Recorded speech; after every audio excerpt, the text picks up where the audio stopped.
Hemen günnüde geldik. Ey cemaatler, namaz okuyanda Allahu Ekber. Ta salam veriyansan özünün bir barnaması var. Ruku etmeli, secde etmeli, ettehiyat okuymalı.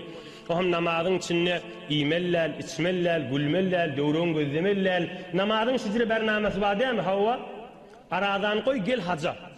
Hacıdan çüreyim değil mi? Onda özünün bir barnaması var. Niyet etkiyen, ihram mağlayan, ta hacı işi bitiriyansan özünün gurrunları var.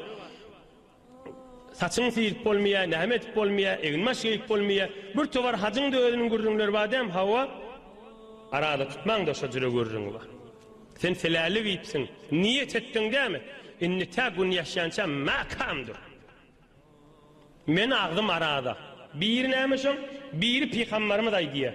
Her kim siz bilen ağzınız arada ol, mal, birzat, davalaşık bolsa, felyekul inni saim. Men ağzım arada dost, men davalaşık kadi.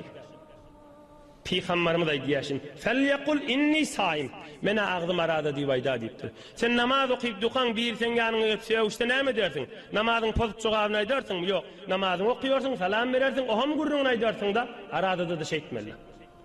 Men adimel ağzım arada mal davalaşık geldiğimel. Peygamberimiz şey öyle öğretiydi. Hop, girdin de anını bağdara. Avval kayıt mal kefin. Ve bir millet arada tutmayan yana zinanlı önkün ki cabra ayet edene ve adamla arada tutmayan yana önkün ki şikefa itmallâlla. Şikefa itmallâlla. Sen ödüne gayim bol. Şu öyünden uğrayan da bilyen bir tovar zinanlı gelip de hicabı da yok. Sen imanını, sen fikrini, sen ibadetindeki lezzetini ayıracak bol kesiplerle değil mi? Şu öyünden uğranda men ağzım aradadır haşi deyip ödüne haberdar verdi. Yani bir günah etsen inniki günah etmek ansattır. Oğlum sonra yeni günah etmek ansattır. Yeni günah etmek ansattır, o günün şudur günah olur. Emme sen Turan'ın öyünden uğranda Allah'ın zikredi uğrasan, soğap diyenin soğap çekkendir. Sonralarını da soğap etmek ansattır, günahını etbermek de ansattır.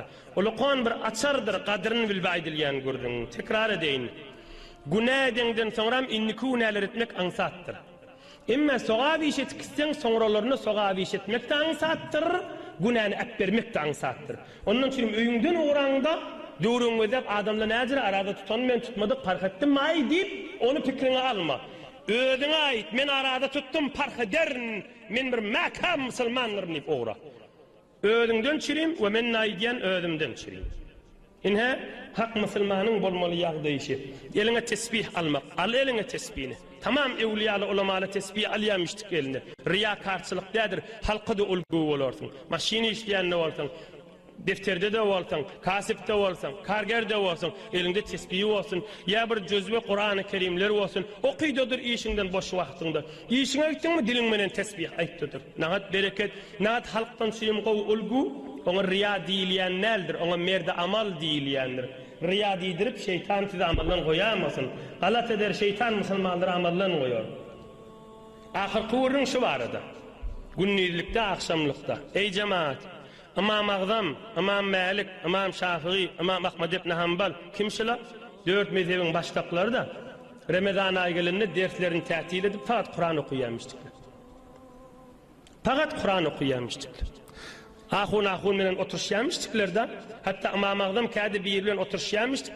Yasıdan son danatanla turyamıştıklar. Allahu Ekber deyip erti adan çekirine mescide giriyamıştıklar. Aradadan başka vakta.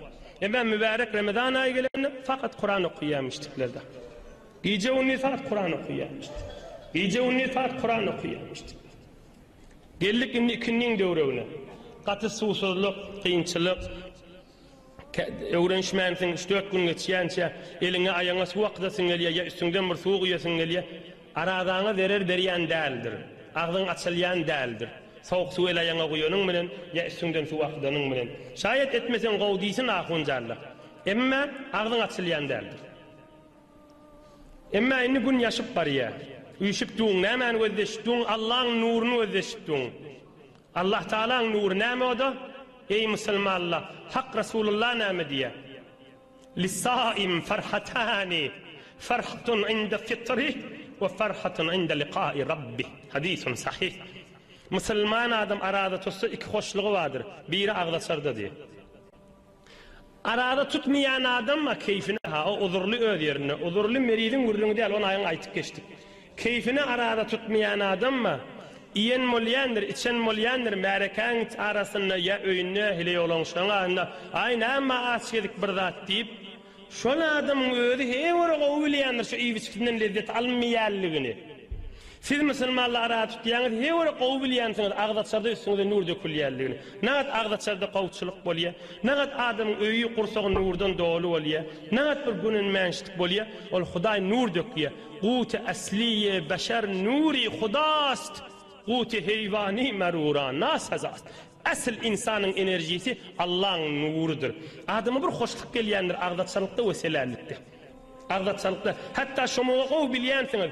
Günnil adam açykya agdaçarda bir tordak iyjek ýaldyr. İştäse ada tutulur şomoga. Lep hoş yoksa şuulem acıganda nahar kaniyan yoksa şuulemde hava qızgın ahim. Emme Ramazan ayı gelýär. Agdaçar wagt gelýär sen bir tor nahar iyjek ya Allah. Üstüň diýip, gursagyň diýip, içiň diýip nurdan dolýar. Adam iştäçi kimdir? Ol Hudaýdan bir kömek. Eger şu kömek Hudaýdan bolmasa, adamla ajyk başyna medeti ýarylajak da musulmanlaryň. Emme Allah Taala nur ýagdyrýar, hem agdaçar wagtyndan bir hurmiýe, tujaçya, çayjaçya, gaýgy tarawasynda okypdy hamana. Nämeden çirin? İçi nurdan dolu, döwreği nurdan dolu, Hudaýyň kömegi da bide. Hulasa, Peygamberimiz Aleyhissalatu vesselam aýdýar, arada tutýan adam iki wagt olukon hoş bolar diýipdir. Biri agdyna çanna, biri de yevme yakumun nasu li rabbil alamin. Kıyamatda adamlar yevme yasdurun nasu ashtata li yuraw a'malahum. Kavrdan turup uğrarlarına arada tutan adamlar sonunda da begenjekli da. Bir de arada tutanlar deyip Hudaýa gaşyn asgırşıp kavrdan çıkıp uğrarlarına sonunda da hoş bolarlar deyipdir. Bir kıyamatda bir de agdaçarda musulman arada tutanlar olukon hoşluğu vardır deyipdir Peygamberimiz.